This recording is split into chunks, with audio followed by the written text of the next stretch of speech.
Саламатсыңдар ма балалар? Бүгін математика сабағынан 55-ші сабақ 3 таңбалы сандарға бөлу алгоритмін өтеміз балалар. Сабақтағы барлық есепті талдап соңына дейін шығарамыз. Сондықтан видеоны соңына дейін қарап шығыңыздар. Бірінші тапсырма.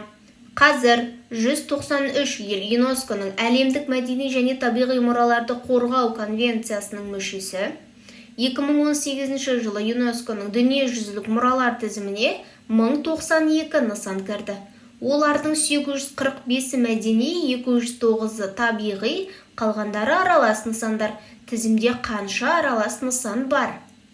Алдымен есептің шартын жазып алайық. Енді есепті шығару үшін барлық нысандардың санынан азайтамыз мәдени және табиғи нысандардың санының қосындысынан. Сонда 1092 азайтылған 845 қосылған 209 тең 38 болады. Есептің жауабы тізімде 38 аралас нысан бар. Келесі тапсырма. Есепте және тексер.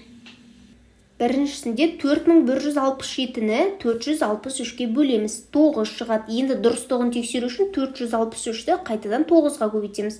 Сонда 4167 саны шықты мінекей. Есебіміз дұрыс екен. Енді келесісінде 5274-ті 586-ға бөлеміз. 9 шығады. Дұрыстығын тексеру үшін 586-ны 9-ға көбейтіп көреміз. Сонда 5274-тің өзі шықты. Мына тапсырмада 1539-ды 171-ге бөлеміз. 9, 171 мен 9-ды көбейтеміз. 1539 шықты. 65076-ны 986-ға бөлеміз. 66. Дұрыстығын тексеру үшін 986-ны қайтадан 66-ға көбейтеміз. Сонда 65076-ның өзі шықты.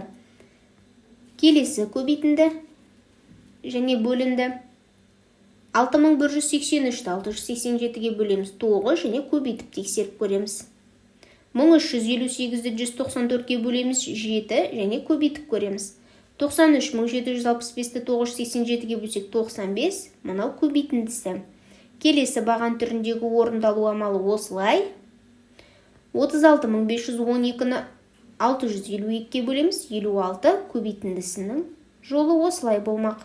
Енді 12152-ні 124-ке бөлеміз. 98 көбейтіндінің мәні 12152-ның өзін береді. 13533-ті 347-ге бөлеміз. 39 көбейтіндісінің мәні 13533-ті берді. Мінекей балалар, баған түрінде осылай есептеп шығамыз. Өз жауаптарымен салыстырып көріңдер. Үшінші тапсырма теңдеулерді шеш.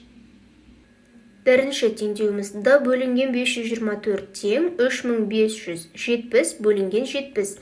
Алдымен теңдіктің сол жағындағы бөлу амалы орындалады, ол 51-ге тең. Енді D-ның мәнін табу үшін 524-ті 51-ге көбейтеміз, сонда 26724-ге тең. Орнына қойып тексереміз, сонда 51 тең 51-ге теңдігіміз дұрыс орындалды. Екінші теңдеуде де алдымен сол жағын орында баламыз, азайту таңбасы. Демек, 98756-дан азайтамыз 97984-ті, сонда 772-ге тең. X-тің мәнін табу үшін 7702-ні 258-ге көбейтеміз, сонда 199176 шығады. Орнына қойып тексереміз, теңдігіміз дұрыс орындалды.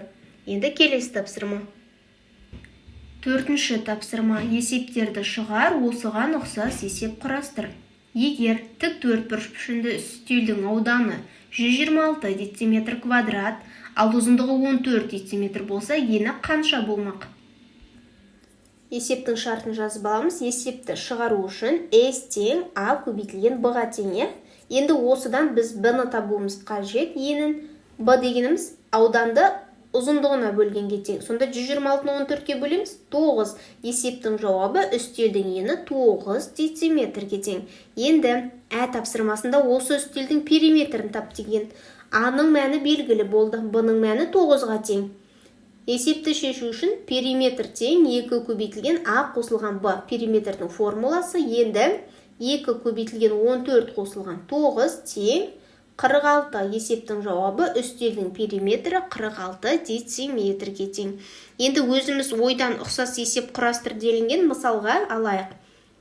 Суреттің ұзындығы 10 сантиметрге тең, ені 7 сантиметрге тең, осының ауданы мен периметрін тап делік. Ауданын табу үшін екі қабырғасын көбейтем, сонда 70 сантиметр квадрат болады. Периметрін табу үшін мына формуланы орнына қоям, сонда 34. Ауданы 70 сантиметр квадрат, периметрі 34 сантиметрге тең. Мінекей балалар, кез келген сандарды алып, ойдан есеп құрастырсаңдар болады. Ә және А тапсырмалар. Енді келесі тапсырма. 5-ші тапсырма. Аспан астындағы ашық музейге 3 күнде бейсенбі, жұма, сенбі 11.875 адам келді. Бейсенбі күні келушілер саны сенбі күні келгендерге қарағанда 3-ке кем болды. Ал жұма күні 3875 адам келді. Бізге бейсенбі және сенбі күндердің әр қайсысында музейге неше адам келгенін анықтау қажет. Есептің шартын жазып аламыз. Енді есепті шығару үшін мен теңдеу құру арқылы шығардым. Мысалға, x қосылған 3x қосылған 3875 тең 11875. X бейсенбі күніндегі адамдар саны, 3x дегеніміз сенбі күніндегі адамдар саны, мынау жұма күнгі адамдардың саны. Осы үшеуінің қосындысы 11875-ті берсін деп алдым. Енді x-қа 3x қоссақ 4x болады, тең 11875 азайтылған 3875. Сонда 4x тең 8000, 8000-ді 4-ке бөлеміз 2000. Бұл бейсенбі күні келген адамдардың саны. Енді 3-ті 2000-ға көбейтем, сонда 6000. Бұл сенбі күні келген адамдардың саны. 3-ке көбейткен себебіміз бізде сенбі күні бейсенбі күнге қарағанда 3 есе артық адам келген. Енді есептің жауабы бейсенбі күні 2000 адам, сенбі күні 6000 адам келді. Есебіміз шықты. Келесі. 6-шы тапсырма. Өрнектер құрып, олардың мәнін тап. Азайғыш 208500 және азайтқыш 44455 пен 520 сандарының бөліндісін түрінде өрнектелген дейді. Қалай айтылды, дәл солай біз жазып аламыз. Енді бірінші жақшаның іші орындалады, екеуін бөлсек 85, енді 208.500-ден 85-ті азайтсақ 208.415 шықты. Ә тапсырмасында 120.638 бен 80.294 сандарының қосындысына 11.983 пен 521 сандарының бөліндісін қос. Алдымен мына жақшаның ішін орындап аламыз, кейін екі санды бөлеміз және шыққан мәндерін қоссақ, есептің жауабы 200.955 шықты. Келесі. 7-ші тапсырма. А тапсырмасы. Мектеп асханасына күріш әкелінді. 6 күн бойы күніне 4 кг 500 грамнан күріш жұмсалды. Және 32 кг күріш қалды.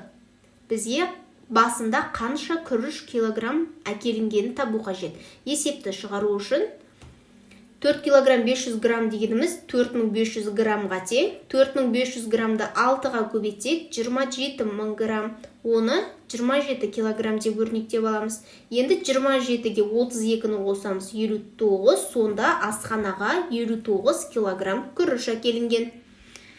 Есеп шықты. Енді ә тапсырмасына келейік.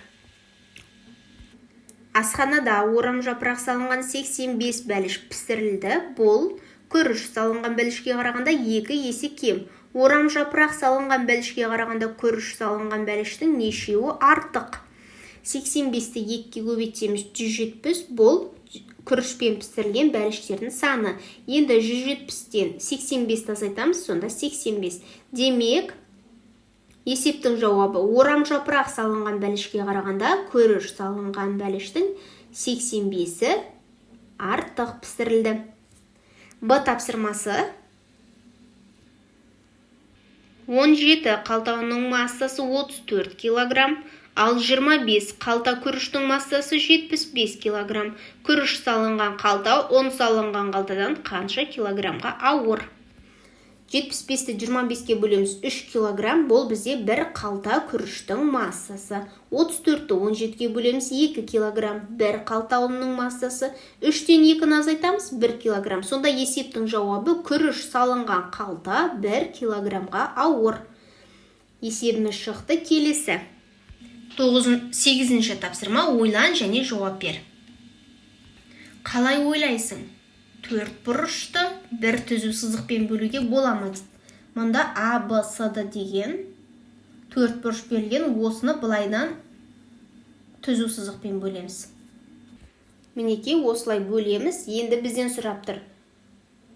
Әр қайсының тік бұрышы бар, 2-3 бұрышқа бөлуге болады ма деп. Бізде еш қайсында да тік бұрышты 3 бұрыш шыққан жоқ. Тік бұрышты 3 бұрыш ол бізде 90 градусқа тең. Сонда біріншісі сұраққа жауап, әр қайсының тік бұрышы бар, 2-3 бұрышқа бөлуге болмайды. Ал тік бұрыштары жоқ, 2-3 бұрышқа бөлуге болады. Неге? Осылай ұстаздарыңа жауап беріңдер. Енді келесі тапсырма. 9-шы тапсырма, теңдеулерді шеш.